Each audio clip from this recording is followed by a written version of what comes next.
All right, welcome back. House Republicans once again taking aim at Hunter Biden and his past business dealings. A summary of new records released by the House Oversight Committee today says, quote, committee staff is releasing payments from Russia, Ukraine, and Kazakhstan that occurred during Joe Biden's vice presidency.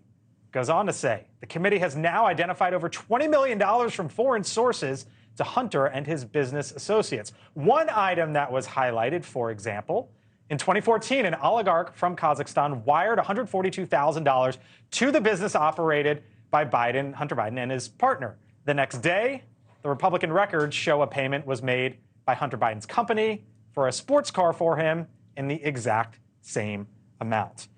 There is new reaction from Joe Biden on this. Chris, I'll get your response in a second, but when you see the House Oversight Committee putting out more evidence like this, what do you make of it? Well, it's not new, it's just specific, right? Okay. These are lurid details about a lurid life.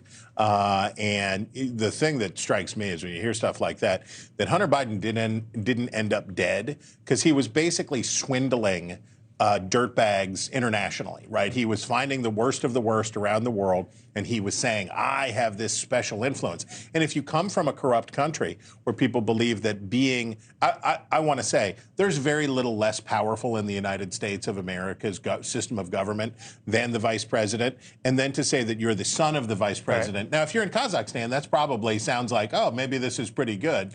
And Hunter Biden basically swindled all of these people around the world, buying sports cars, doing all of this stuff.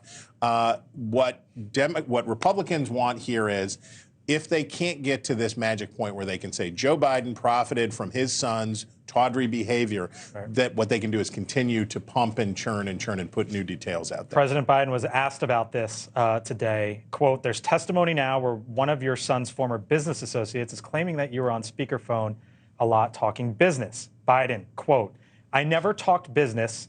I knew you'd have a lousy question. Why is that a lousy question? The reporter asks. The president of the United States, quote, because it's not true. The president, his ongoing sparring relationship with our former colleague at Fox News, Peter Doocy. Congratulations on the new baby, Peter.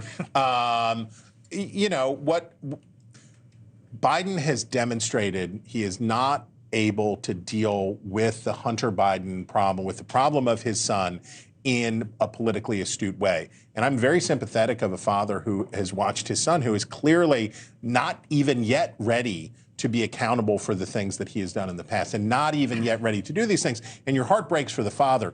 But I think what we will continue to see is that Democrats and allies in the media and in the public space pushing Hunter Biden out and down, and instead of telling a story about Hunter Biden as an amazing story of recovery and look at his beautiful art, it's going to be Hunter Biden's a bad guy, and he tricked his dad, and he's a bad person. I think you'll hear more and more of that from Democrats. So isn't President Biden used to say, I never talked business with my son, and he said it today, too. And then the White House shifted it to they were never in business.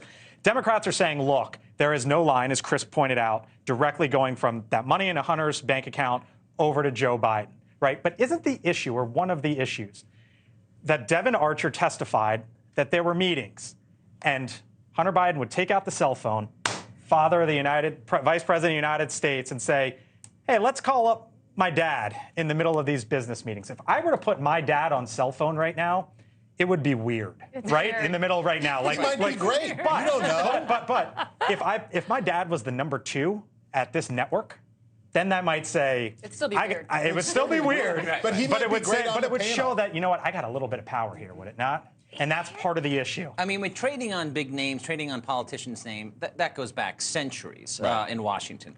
At the same time, and you hit on it, Blake, is that the president has said some things that are not accurate. Yep. Now, James Comer, who's doing the investigation, has said this is about the president, not the Biden family necessarily. This is all leading up to a subpoena to Hunter Biden, and that's going to happen probably in 2024, and he's going to have to testify. If they actually link that Joe Biden was being paid by foreign governments, I will be the first Democrat to say he should absolutely not run for office again. Here's the trouble. Like, I go back, I was in the administration in 2015 was the last year, but I remember, like, he was very much gearing up as if he wanted to run for president. He was not thinking about, and he would take every call from any one of his family members because he's a family family guy. But I don't remember, like, nobody really took Hunter or took him seriously. So it was like, you know, this whole notion that he was like playing with everybody.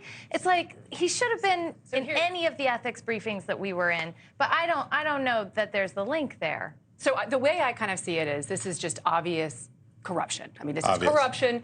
The American people know it. They can see it. It doesn't matter if Joe Biden himself was personally being enriched. Thanks for watching. Go to newsnationnow.com to find NewsNation on your television provider. And don't forget to subscribe. Click the red button to get more of NewsNation's fact-driven, unbiased coverage.